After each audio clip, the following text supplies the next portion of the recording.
2 Samuel 12. And the Lord sent Nathan to David. He came to him and said to him, There were two men in a certain city, the one rich and the other poor. The rich man had very many flocks and herds, but the poor man had nothing but one little ewe lamb, which he had brought, and he brought it up, and it grew up with him and with his children. It used to eat of his morsel and drink from his cup, and lie in his arms, and it was like a daughter to him. Now there came a traveler to the rich man, and he was unwilling to take one of his own flock or herd to prepare for the guest who would come to him. But he took the poor man's lamb and prepared it for the man who would come in. Then David's anger was greatly kindled against the man, and he said to Nathan, As the Lord lives, the man who has done this deserves to die, for he shall restore the lamb fourfold, because he did this thing, and because he had no pity. Nathan said to David, You are the man. Thus says the Lord, the God of Israel, I anointed you king over Israel, and I delivered you out of the hand of Saul. And I gave you your master's house and your master's wives into your arms, and gave you the house of Israel and of Judah. And if this were too little, I would add to you as much more. Why have you despised the word of the Lord, to do what is evil in his sight? You have struck down Uriah the Hittite with the sword, and have taken his wife to be your wife, and have killed him with the sword of the Ammonites. Now therefore the sword shall never depart from your house, because you have despised me and have taken the wife of Uriah the Hittite to be your wife.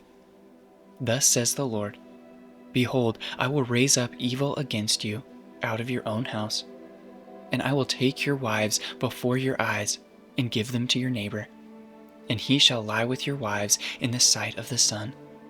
For you did this secretly, but I will do this thing before all Israel and before the sun. David said to Nathan, I have sinned against the Lord. And Nathan said to David, The Lord also has put away your sin. You shall not die. Nevertheless, because by this deed you have utterly scorned the Lord, the child who is born to you shall die. Then Nathan went to his house, and the Lord afflicted the child that Uriah's wife bore to David, and he became sick.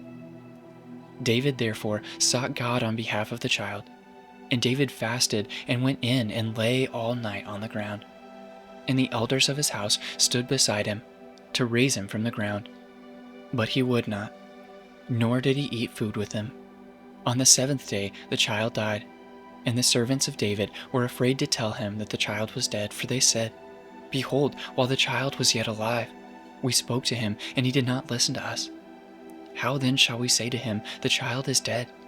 He may do himself some harm. But when David saw that his servants were whispering together, David understood that the child was dead. And David said to his servants, Is the child dead? They said, He is dead. Then David arose from the earth and washed and anointed himself and changed his clothes. And he went into the house of the Lord and worshipped. He then went to his own house, and when he asked, they set food before him, and he ate. And his servants said to him, What is this thing that you have done? You fasted and wept for the child while he was alive. But when the child died, you arose and ate food. He said, While the child was still alive, I fasted and wept. For I said, Who knows whether the Lord will be gracious to me, that the child may live? But now he is dead. Why should I fast? Can I bring him back again? I shall go to him, but he will not return to me. Then David comforted his wife, Bathsheba, and went in to her and lay with her. And she bore a son, and he called his name Solomon. And the Lord loved him, and sent a message by Nathan the prophet. So he called his name Jedidiah, because of the Lord. Now Joab fought against Rabbah of the Ammonites, and took the royal city. And Joab sent messengers to David and said, I have fought against Rabbah. Moreover, I have taken the city of waters. Now then, gather the rest of the people together, and encamp against the city and take it, lest I take the city and it be called by my name. So David gathered all the people together and went to Rabbah, and fought against it and took it. And he took the crown of their king from his head. The weight of it was a talent of gold. and in it was a precious stone, and it was placed on David's head. And he brought out of the spoil of the city a very great amount. And he brought out of the people who were in it, and set them to labor with saws and iron picks and iron axes, and made them toil at the brick kilns. And thus he did to all the cities of the Ammonites. Then David and all the people returned to Jerusalem.